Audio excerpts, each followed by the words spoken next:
So if you feel like you and your partner are caught in this loop where you're having basically variations on the same argument over and over, or where we go from little disagreement to big blow-ups just kind of on auto repeat, then this video is for you. Especially if you're looking for ways that you can work on yourself to show up in more productive ways for your relationship. There's a pretty good model for this work, and it's a model called emotional intelligence. It's based on a book by Daniel Goleman from about 25 years ago. This book's gotten a lot of attention. It's a terrific read. I'll put a link down below if you want to get a copy for yourself. The first concept from emotional intelligence is emotional self-control. What we're really talking about here is emotional self-regulation, right? How easily do you get upset when things start to happen? Do you have proportionate, appropriate responses to stressors and frustrations, or do you kind of spin out of control, have overreactions to things? Now, I'm not going to go down the rabbit hole today about all of the techniques for working on self-regulation, but if you're hearing this and thinking, yeah, I kind of do fly off the handle in ways that is probably disproportionate to what's going on, then you might do some research on that. If you would like for me to do a video on controlling or on improving your self-regulation, do me a favor, drop me a comment in the space down below and I will try to get that made for you. I talk about self-regulation in some of my other videos, so you might check out some of those as well. But certainly the ability to have a proportionate and appropriate response when we do get frustrated is pretty important for managing our relationships. Now, under the umbrella of emotional self-control, checking your own false internal narratives. An internal narrative is a way that we construct a story in our mind, usually to fill in for information that we don't actually have. Let me give you an example and a way that this would show up maybe in a relationship. This is a hypothetical. Let's say I'm going to meet my wife for lunch. Now, my wife is always on time, so this would never happen. But let's say she's running, I don't know, 15, 20 minutes late, and she hasn't texted me to let me know where she is. Well, that would be pretty out of character for my wife. And there's a gap there. I don't know where she is. I don't know what's going on.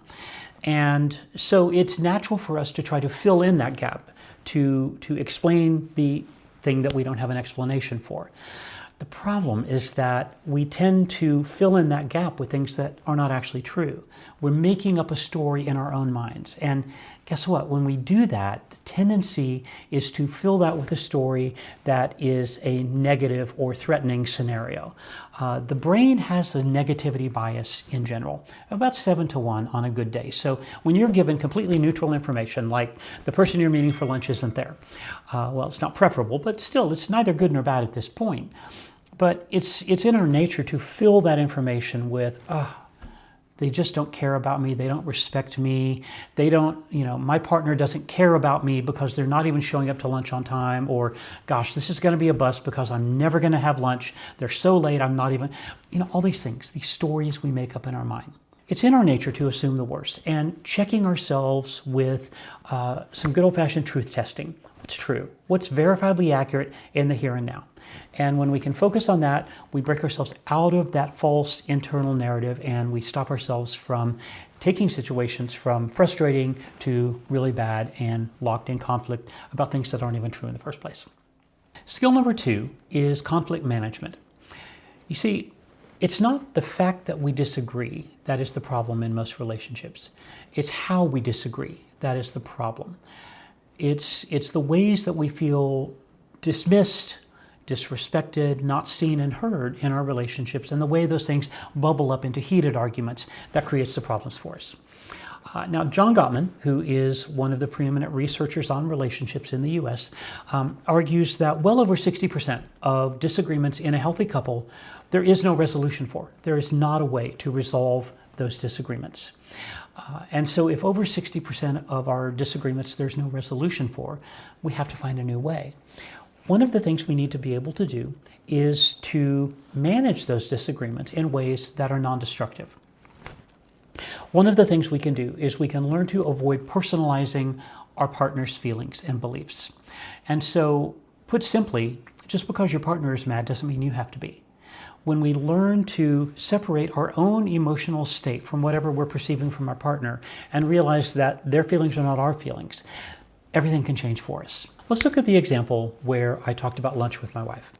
If she shows up 20 minutes late for lunch and realizes that I'm angry, Well, if she feeds off that anger and becomes angry herself simply because I'm mad, then we're feeding off each other and we get into really non-productive space. Whereas if she can see that I'm upset and she can say to herself, those are his feelings. He gets to be upset, but I'm not going to let that affect me. Well, then all of a sudden we're in a very different space, because then we can deal with what's really going on instead of just feeding off that negative energy from each other. So avoid personalizing your partner's feelings. It's a really important way to manage our conflicts. Another way is to validate our partner's feelings. You see, you don't have to agree with someone to validate their feelings. You don't have to agree with the ideas or the beliefs that they have that led to those feelings. I did another video on this that is really helpful, so you can check that out, the link above, about how to validate your partner's emotions. But when we validate their feelings, we're not saying you're right, I'm wrong. We're saying, I understand that you're feeling a certain way. Let's deal with that. Let's engage at that level. And then your partner feels seen, they feel heard, they feel accepted. And we can still agree on that without agreeing on whatever was causing those feelings in the first place. Also, in terms of conflict management, tone matters when we're interacting. Research teaches us that 93% of emotional communication is perceived through things other than the words we pick. It's perceived through tone, volume, posture, all of those things. And so realize that picking the right words in a disagreement, that only gets you 7% of the way home. Think of it like this. Let's say you and I were to meet, and I say, oh, hey, nice shirt. Well, then that feels like a compliment. Maybe you feel good about it, right? Whereas if we meet and then I say, oh, nice shirt. Well, that's a very different vibe, right? You're getting very different. You're getting kind of a snarky, sarcastic vibe there. And it doesn't feel good. And it doesn't help you want to remain connected with me, even though I've chosen the exact same words. It's the same thing when we're interacting with our partner. So choosing the right words is important, but the way we convey those words to our partner is equally important, and I think is absolutely critical when it comes to conflict management. So the third skill is positive outlook. When we can maintain a positive outlook in our interactions, it can work wonders for us. Now, I'm going to be honest. I am not a turn your frown upside down kind of therapist. You put lipstick on a pig, it's still a pig, right? And so I don't think we can just decide to be positive and it's going to make everything better. But John Gottman's work with another colleague he's forwarded a concept called the positive sentiment override. And what positive sentiment override is the basic understanding that when both partners in a relationship have a fundamentally positive, encouraging view of the relationship, then the relationship tends to thrive, regardless of what else is going on.